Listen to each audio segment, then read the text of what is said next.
Actually, this is funny. My favorite movie ever continues and remains to be Spider-Man 3. Really? Actually. Yeah. Why? Why? Oh man, it's just I think it's great. Oh, that's so good. That's such a good angle. Yeah. Getting close. I don't know. They might have to like draw in a little bit here so we can cheat in, so we can like not be leaning out of the frame. Oh, dude, no, that's cool. Oh no, that's cool. That's good. Yeah. Get everything. Get the whole view. I don't know if you can read the thing, but so like okay. once you start recording, we'll do like I don't know if you ever like recorded like video plus audio. But you do like this, like 3 claps, so you can match up your video with your audio. That's a thing? Yeah. You know, heck, I learn every day. I learn every single day. I did like AB in college for a while, so. What's that? Audio video. Okay. Nice. Let's see here. So, what am I doing? What am I doing? Yes, here we go. Anchor. Right. Okay. So. Going beyond voice memos here. Going beyond. Yeah. Is it recording? No, not yet. So, I think once I start recording, I could just do like an introduction. I mean, I typically do that. I don't know what you. Do you have the questions? Yeah. Do you have like the responsive questions? No, I can think of them off the top of my head. So. No, for sure, no. So, what I could do is like I could just send me your responses. Yeah, I texted them to you a while back. I think. Correct. I can't remember. Yeah. It's cool. Let's go. He could just scroll up, right? Scroll up, and then also a picture, like a headshot.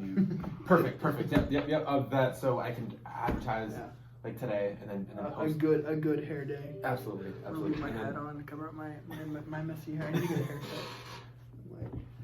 And then my apology for being late. No, it's cool. Dude, no. If you need a guy, like I know my guy, George down. I'm saving money. I've also just been lazy. So. There's a guy that there's like Tony on Main Street that I really liked. He's like been cutting hair for like over 50 years and was there like talking. It was like super cool. But like I don't know. Also, Grace has a pair of buzzers. I might just do like a whole like buzz and just like cut it. But yeah, dude. Let's just record and talk. So I don't know if you can you edit the audio once you have it? Yes. Okay. Yeah. And like and then if we feel the need to, I mean, I typically don't, but if we feel the need to, we can just do it. I have to run to go pee really quick, and then I promise I'll be back.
So you could just do the whole clap thing. Right? Yeah. So like when we start recording, I'm assuming you'll like edit off the tip, so you can you can start recording now, and so it's like we're just talking, right? And so we can do like a testing, right? So it's just simply like basically whenever you edit it, connecting it to the video, you'll splice in this audio, and you'll splice in this video. Delete the audio that's in the video because it's gonna be crappier, right?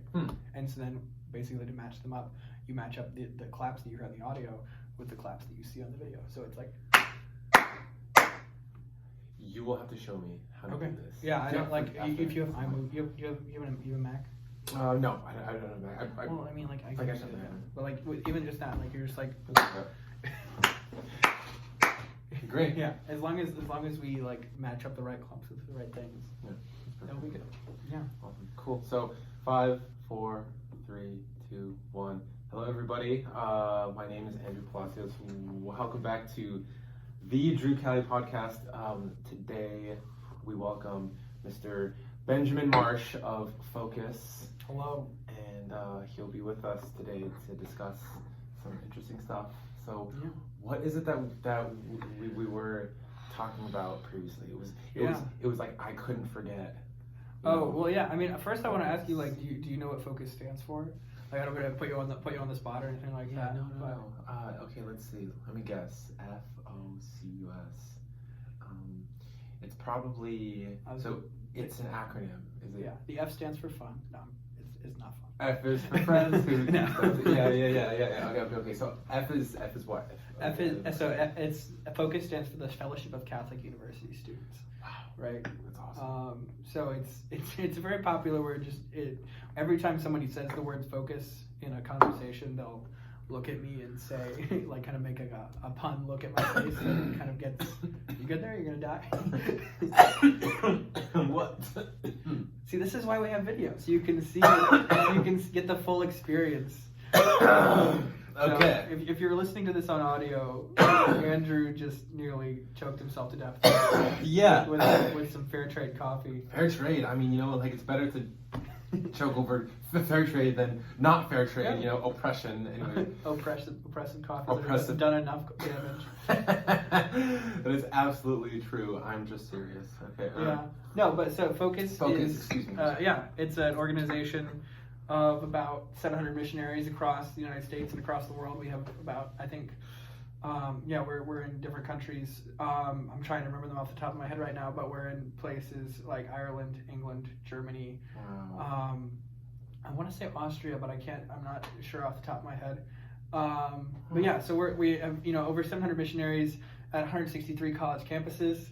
And basically 20 years ago, Focus was founded because our founder, Curtis Martin, recognized that there was a great need for an apostolate, a Catholic apostolate, reaching out to Catholic college students and college students in general, because 80, like, the stats are now for every one Catholic we have joining the church, 6 are leaving, right? Like the Catholic Church, especially in New England, it's hemorrhaging members, and so so there's that aspect. And of those, those 6 that are leaving, 80% of those 6 are doing so by the time they're 23, right? And that's a lot, right? And a lot of those people that are doing so by the time they're 23 in their young days are in college. They're losing their faith in college because they're going away from their family communities that they had their faith before, right? Their faith is being regularly challenged by a secular worldview that says that faith and any sort of rationality or science is incompatible, right? And so Focus is a place where we're providing an antidote to that. We're providing a community, and we're providing an outreach, a call to college students, saying, like, life is the greatest gift that you can receive. Life has the infinite capacity for joy, and this is not simply something that we must pass through, but your soul and the souls around you hang in the balance, where at one point, right, when we're all dead and gone from now, we will look at these souls around you and be tempted, if they've followed God, right, be tempted because they're so glorious to worship them. And if they're fallen souls, right, that have been lost and gone to hell, we may shrink back in horror, right? And that every decision we make has these eternal consequences. But we most of all want to spread the joy of Christ, right? The mission of Focus, right, is to know Jesus Christ and to fulfill His Great Commission.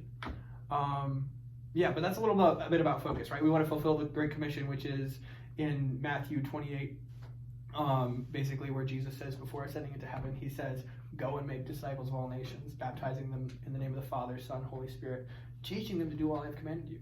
And that's on us, right? Every single Christian is not meant to hide away and be like, "Oh yeah, this is just my personal thing." We're called to go out and reach to those people that are suffering on this campus and on campuses throughout the world. And so to challenge others, right? And so I know, we hear about, the current state of the political climate right now, presidency and so forth and so on, right? And so division. yes, correct.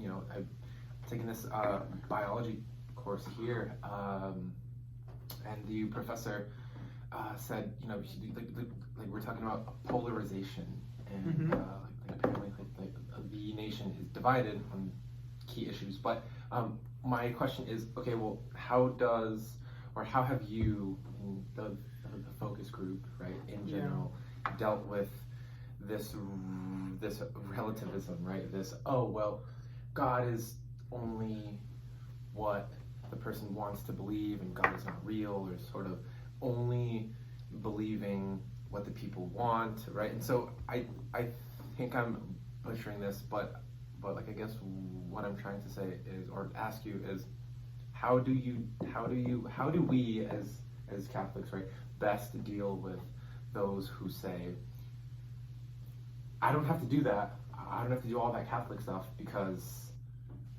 what if I choose not to believe in it, right? Mm-hmm. Right? How do you deal with that? Yeah, I mean, I think, right, a lot of these like moral situations it's very difficult to view them as a list of thou shalt nots, right?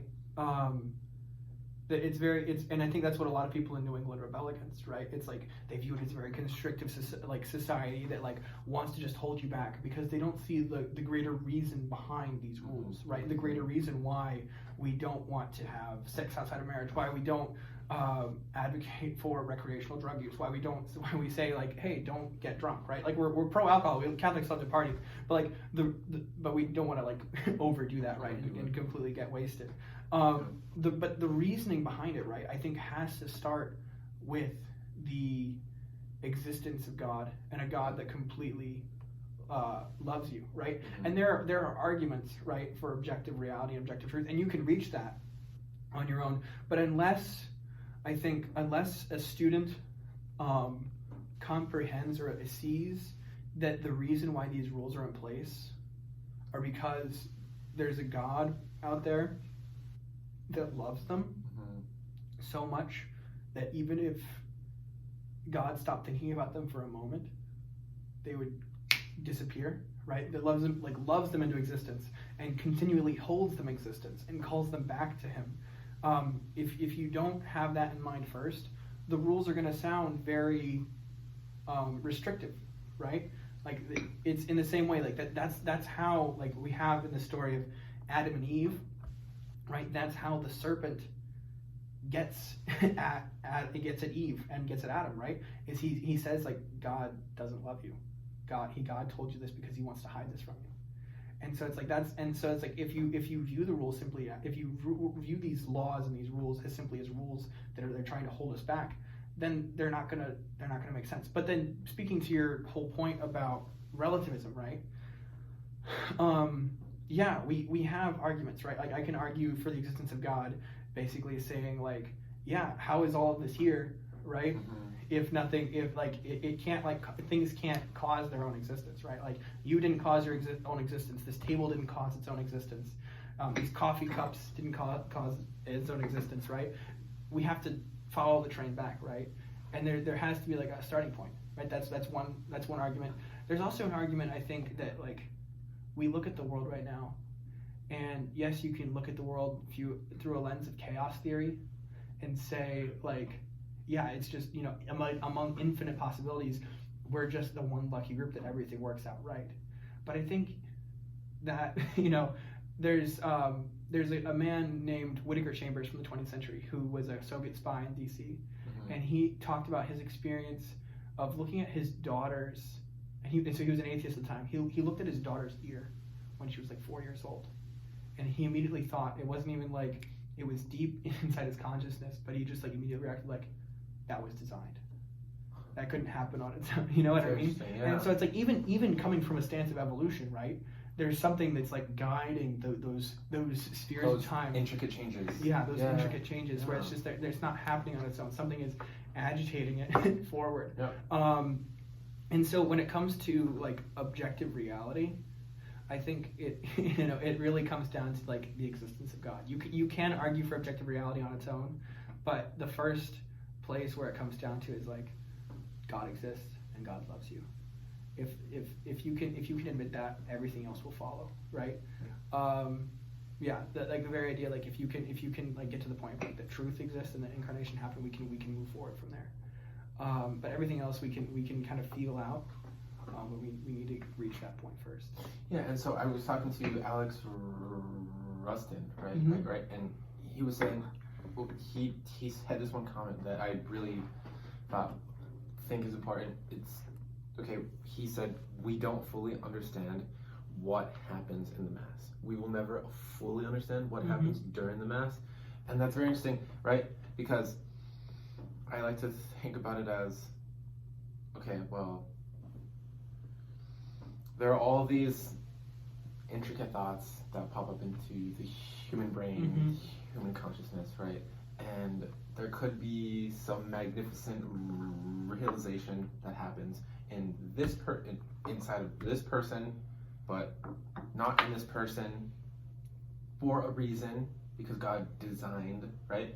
And then so perhaps maybe long down the line, right? Like we hear these stories, these amazing stories of how, oh well, hey guys, if this wouldn't have happened this way, then this would have, right? Yeah. Like, and I'm sure both of us have had those, and it's very fascinating. But to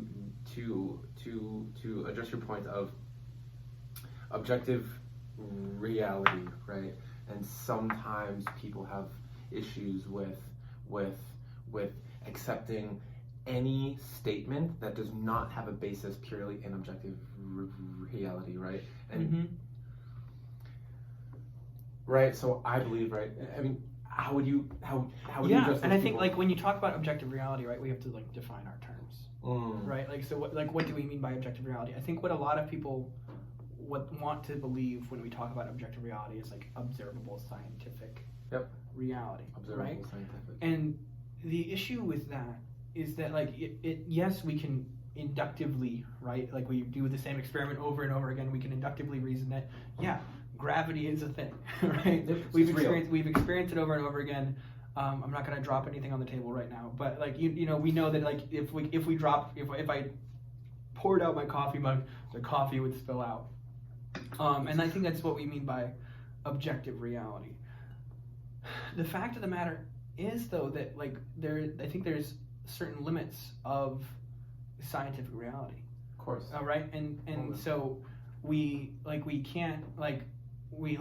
science will never be able to say truly what love is. There are these like philosophical questions that will always exist. But getting back to like the objective reality part, like arguing for it, I think even with objective reality, whether you admit it or not, you are making a tacit assumption that reality is not going to lie to you, right? Does that make sense? Say that again. So like you are like there is a preconceived notion in your mind that like the world as you see it, right, will be able to tell you all the truths that you need to know. Okay. Yes. Right? That is not good, I would say. And so, but like what I'm saying is like, even if you say you're not making any preconceived assumptions, you're still making an assumption about reality. If you're choosing to reject anything outside of objective scientific reality. Yeah. Okay. And so you can take like the point of view from like, are you familiar with the philosopher Descartes? Like he's like the French philosopher who's like and mathematician. Yeah. Yeah. Who basically says like, okay, I have to doubt everything to the point where he says like, okay, the only thing that I can know for certain is I think. And from the fact that I know that I am thinking, therefore I exist, right? I think, therefore I am. But even that, like, right, there are philosophers that doubt that beyond, like, whatever, like, there's certain things where, like, the philosopher's like, yeah, so, like, you can theoretically, if you want to radically doubt everything, you'll end up with a sort of solipsism, right? Solipsism is basically the idea that I am the only person that I know exactly exists. This whole thing right around me will be, like, it might be a simulation.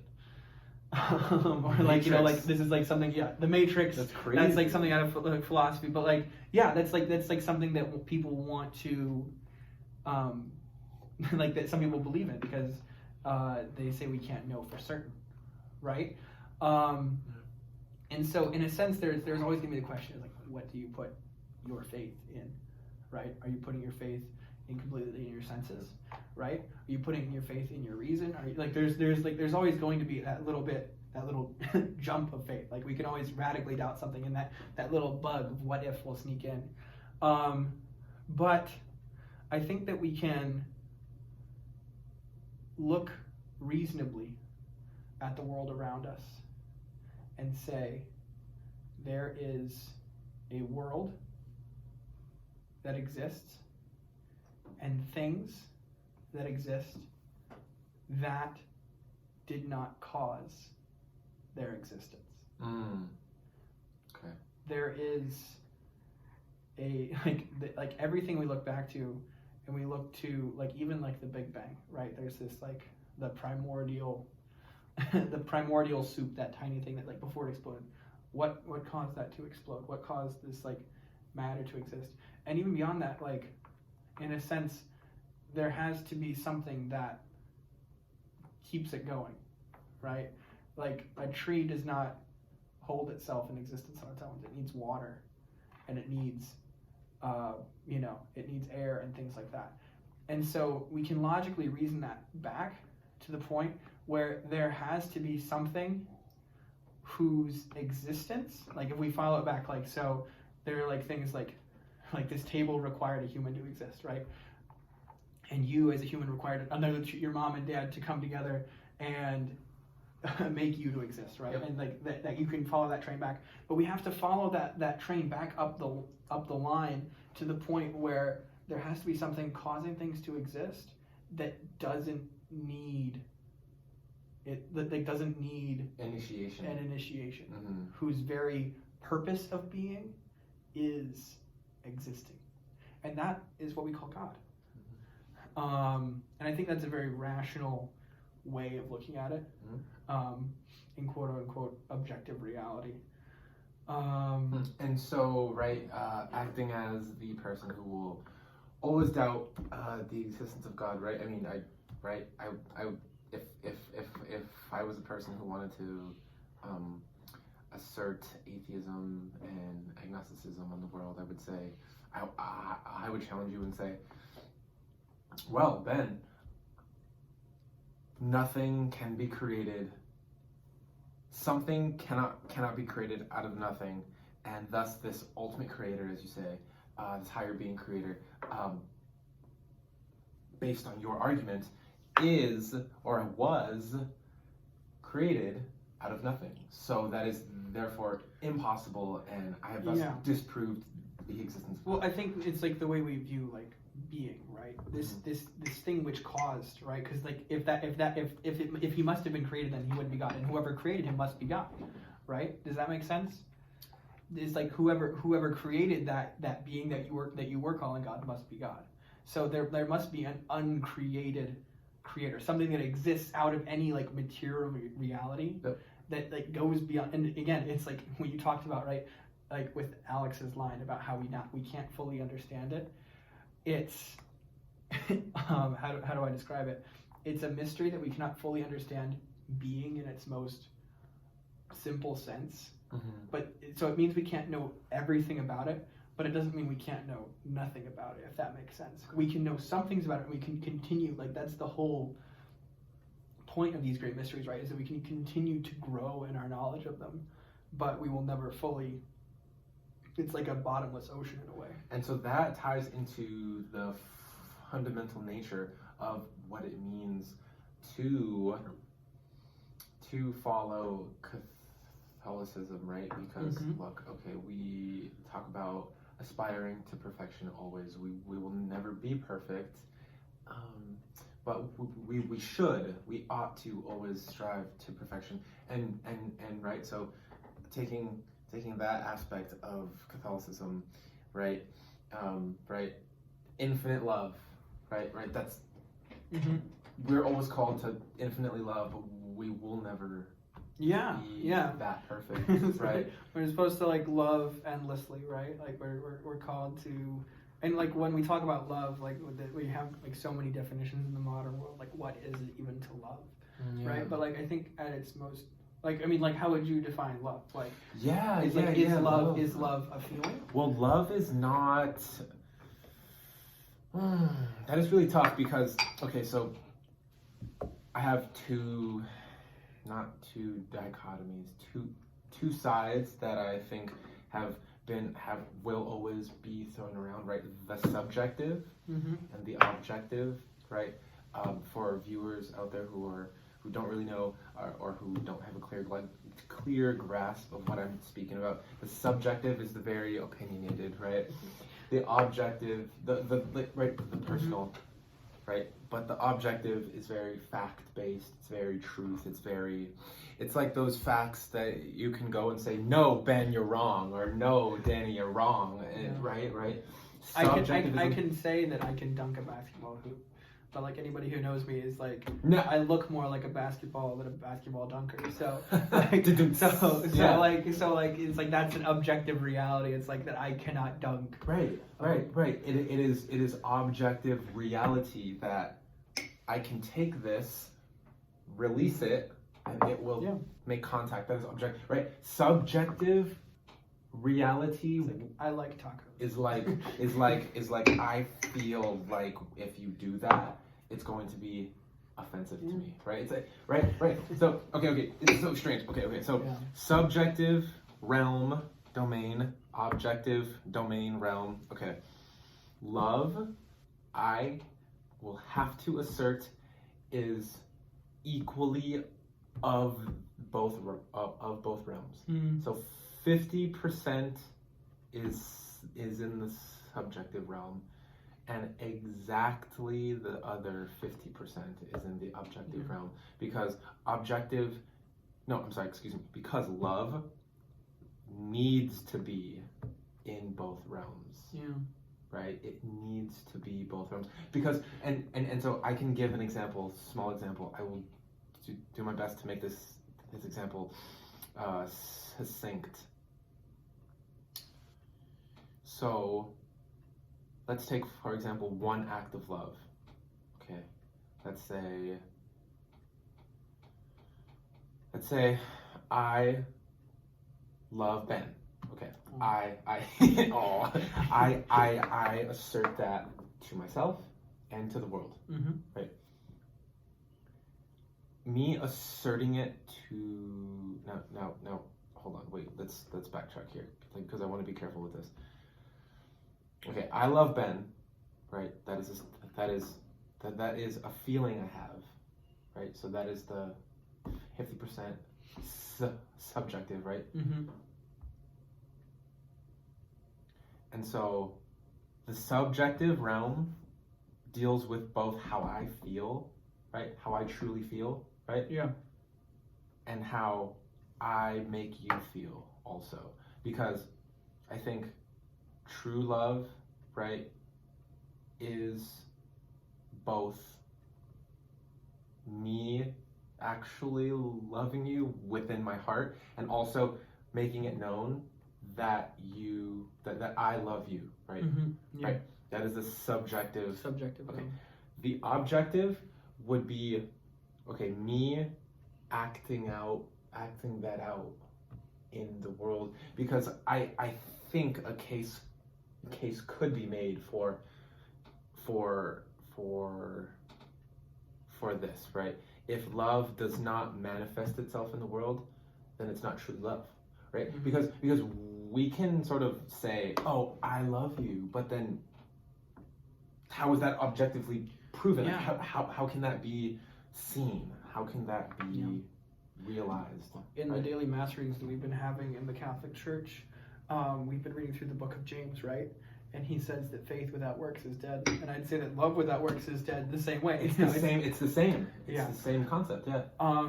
The reason why I ask you that, right, is I think in the English language we have a very difficult time with the word love. I say, like, I love playing FIFA, but I also say I love my mother, and there's some people who say, like, I love my wife, and I think each of those is like a different type of love, right? And so there's a Christian writer from the mid-20th century named C.S. Lewis, who wrote a book called The Four Loves, and I think he defines each of them. So the four loves, I'm may be embarrassing myself here. We'll see what I can do. The first type is eros, right? That's like where we get the word erotic, right? It's romantic love. The second is philia, right? Like family love, or like brotherly love. Yeah. The next is, it's like storgy, Storgy, I believe. Storgy, which is like friendship love, right? Like that friends have for each other. Yeah. And the last one is agape, which is where we get the term agape latte from. Yeah, but agape latte. It's that total self-gift, and I think it's what when we say authentically, like it ranges like with eros, right? It's very much the feeling, you know. But when we get to agape, I think it's very much a choice, where it's in the Greek world, it's like the love of God, right? It's that total self-gift where I desire your good so much that I will give myself completely to you, right? And that's when we talk about love, I think that's the objective reality, where it's like you think of agape and you look at the cross, right? You look, you think of agape, and it's what we're called to do. Like when we talk about what we're called to love, like what we're talking about at the beginning of this, we're called to love. We're called to that agape.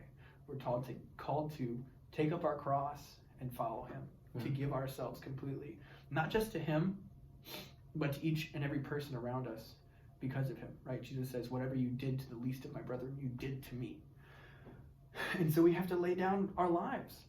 Like Jesus also says, like in the Gospel of John, right? No greater love has man than this, than to lay down his life for his friends. Yeah. That's the ultimate gift. And that laying down your life, like we were talking about before with St. Maximilian Kolbe, may be this big, awesome way. Like, St. Maximilian Kolbe survived like in a starvation bunker for 2 weeks. He was the last guy, and he was like praying every moment, and he was on fire for the Lord. And like the guards that opened up the door to finally they couldn't like kill him through starving him, so they like inject him with carbolic acid. Like they opened up the door and they said he was glowing. His face was like on fire with love. Wow. Right? And that's like that's what we're called to. And it may be like super romantic like that, but it also may take the tiny steps. Mm-hmm. Right? It may be the love of a tiny 1,000 deaths. It may come in the fact where like a husband wakes up at 3 a.m. to feed the baby so that his wife can get some extra sleep. That's love. It's like all those tiny little deaths. It may be in the fact of like a friend driving to pick up another friend from the airport because he has no other person to rely on. It may be it's in those tiny things where we can offer to help people. It's in helping the homeless people, like offering them the dignity that they don't often deserve, right? Like if you see a homeless person, the average homeless person doesn't hear their name for 3 weeks. Ask them their name. Like that could be a way that you're loving them and affirming their dignity. But that's what we're called to in each moment. No, for sure. As Christians, and you're talking about like there's like the whole Catholic life. But that's when I talk about love in the Catholic sense, I think I typically mean it as that choice. Right, that choice to follow Christ in each moment. And so choosing to love, right? And we always think about, I don't know about always, but I think I think I'm only speaking of my own personal subjective opinion experience here when I say I have always considered when someone tells me, oh, I love coffee, right? I love Camp Snoopy, right? I love X, Y, and Z, right? Mm-hmm. Person, place, thing, whatever. It is a feeling that is out of that person's control, right? Yeah. So it's not therefore a choice, right? This type of understanding of love, at least in the English-speaking world, right, is very feeling-oriented, very oh my gosh, what is the word? It's it's when we do not choose. It's very Emotional. I don't know what you're talking No, about. no. Passionate. No. I mean, yes, yeah. I mean, yes. Passionate, correct, right? I love tacos. Very, Yeah. very passionate, right? Very, No very quiero passionate. Taco Bell. No quiero Taco Bell. It is very non-declarative, right? Right. This type of love, the contrasted with the love that you know that you spoke about. It was very choice. It was very so like I want to take these two sides and find out. Let's investigate how we can somehow morph them, or not really morph them, but make them compatible so that people can realize, okay, well, the non-declarative feeling of love can be compatible and ought to be compatible, should be compatible with the declarative type of love. Yeah. Right? I think it's more of just like a lack of the English language, right? Because like I whipped out those words like eros, philia, storge, and agape, right? Those are Greek. And it's just like it's something that we struggle with in the English language, and that's just part of how we grow. Like in Latin, like there's a distinction between amor and caritas, right? There's like that. But so like how we move forward with that in the English language, I think in our popular culture, I think those feelings of love, every feeling we're given, right? Whether it's anger or sadness or anxiety, and love, right, is given for a reason, right? It wasn't like this like extra thing that God accidentally gave us, right? But we're given these emotions for a reason, and I think specifically in the realm of love, right, we are given these feelings of love to call ourselves, like it's in a sense that it calls us higher each time. Okay. If that makes sense. Yeah. And so yes, we can say, I like tacos. I love tacos. But like that. That may be a misuse of the word love. But when I fall in love with someone and I say I love you and I'm feeling that love, it's a feeling that's calling me higher to give myself fully when that feeling is gone, right? So like look at a marriage, right? Like there are couples that the feeling may be completely gone. Like that dad that I mentioned before, like wakes up at 3 a.m. He may be full of romantic love to love his wife in that way in that moment and be like, oh yes, this is fantastic. Or it might be their fourth child and he's tired also, but like that romantic love that often, that it's like, I would like to think that it's at the beginning of so many weddings nowadays, right? That romantic love is designed to call us higher and lead us into the higher loves. Okay. If that makes sense. So it participates in it, sure, but to a higher angle, to a higher degree. And so this non-declarative love, right? The subjective love. Yes. I'm sorry, I'm not correcting you. No. Just for the sake of using different terms, right? Mm-hmm. Right. The non-declarative subjective love, right? Mm-hmm. As you say, it's like the initiatory love, the love that gets us interested, right? Yeah.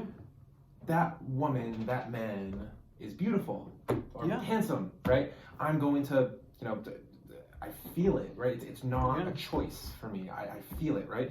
I'm going to go and have a conversation, ask if he or she wants to go for some coffee or something, right? That will initiate along the path, like initiate us on the path towards the declarative love, the objective love, the sort of love that Christ calls us to, where we choose, right? Mm-hmm. And arguably, and I'm sure arguably that latter form of love is the greater love, is the most worthwhile love, because, right? I mean, I'm sure both of us can attest to our experiences that when we choose to love despite our